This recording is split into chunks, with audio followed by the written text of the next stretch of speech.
Hello, Sajjad Kadir, আসসালামু আলাইকুম এবং নমস্কার। আপনারা যারা আমাকে শুনছেন, আমি এই মুহূর্তে কথা বলতে এসেছি বাংলাদেশের প্রধান দুই রাজনৈতিক দলের নেতাকে নিয়ে।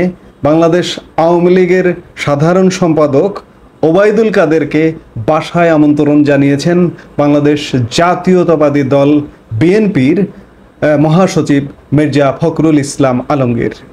বুধবার ঠাকুরগাঁয়ের হরিপুরের এক জনসভায় মির্জা ফখরুল ইসলাম আলমগীর এই আমন্ত্রণ জানান। ওবায়দুল কাদেরের উদ্দেশ্যে মির্জা ফখরুল বলেন, উনি বলতেন পালাবো না, কিন্তু উনি এখন কোথায়? আবার মাঝখানে আমাকে বিদ্রূপ করে বলেছিলেন পালাবে না, যদি পালাতেও হয় দেশের বাইরে যাবেন না। আর আমার নাম ধরে বলেছিলেন, ফখরুল আপনি কি আপনার বাসায় আমাকে জায়গা দেবেন না? এখন আমি ওবায়দুল কাদেরকে বলতে চাই, আসেন আমার বাসায় আসেন। মির্জা ফখরুল আরও বলেন, আপনি কোথায় চলে গেছেন দেশবাসী জানে না। আবার অনেকে বলে ভারতে নাকি চলে গেছে। কেন ভাই, ভারতে কেন? দেশ তো আপনার, আপনি এখানে নির্বাচন করেন, এখানকার নেতা। আপনাকে ভারতে পালাতে হয়েছে কেন? কারণ আপনি এই দেশের মানে বাংলাদেশের মানুষের বিরুদ্ধে কাজ করেছেন। একই সাথে বিএনপি নেতাকর্মীদের উদ্দেশ্যে মহাসচিব বলেন, মনে রাখবেন এই মুক্ত সেই পর্যন্ত মুক্ত থাকবে, স্বাধীন থাকবে যতদিন আমরা এটিকে স্বাধীন রাখতে পারবো। আমরা যদি এখন আওয়ামী লীগের মতো শুরু করি তাহলে কি আমরা টিকতে পারবো? আমাদেরও আওয়ামী লীগের মতোই দশা হবে। এজন্য বিএনপির নেতাকর্মীদের প্রতি আমার অকুণ্ঠ অনুরোধ থাকবে, আপনারা নিজেদেরকে মানুষের কাছে প্রিয় বানান, কারো ওপর অন্যায় নির্যাতন করবেন না। চমৎকার চমৎকার কথা বলেছেন, চমৎকারভাবে আমন্ত্রণ জানিয়েছেন মির্জা ফখরুল ইসলাম আলমগীর। এটি কি আসলে বাস্তব? এটি কি আসলে সত্য? আমরা দেশের সাধারণ জনগণ আপনাদের রাজনৈতিক দলের এক দল আরেক দলকে ঠোকাঠুকি, এক দলের নেতাদের মুখ দেখা দেখি বন্ধতে আমরা সত্যিকার অর্থে 53 বছর যাবৎ বাংলাদেশের জনগণ ত্যক্ত, বিরক্ত। সেই জায়গায় মির্জা ফখরুল ইসলাম আলমগীর ওবায়দুল কাদেরের সেই বিদ্রুপাত্মক বক্তব্যের প্রেক্ষিতে মির্জা ফখরুল ইসলাম আলমগীরও যদি বিদ্রুপ করে থাকেন, সেটি হয়তো করেছেন। কিন্তু আমরা চাই না যে আপনার এক দলের নেতা আর এক দলের নেতাকে বিদ্রুপ করবেন। আপনারা স্বাভাবিক রাজনীতি করুন, এক দলের নেতা আর এক দলকে সম্মান করুন, আমরা সেটিই চাই।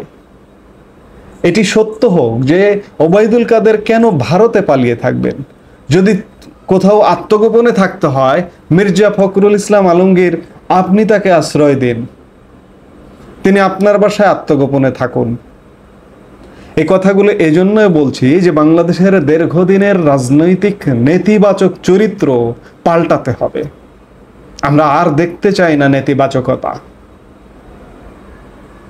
আপনারা রাজনীতি করবেন, সবাই সবাইকে সম্মান দেবেন, নির্বাচন এলে নির্বাচন করবেন।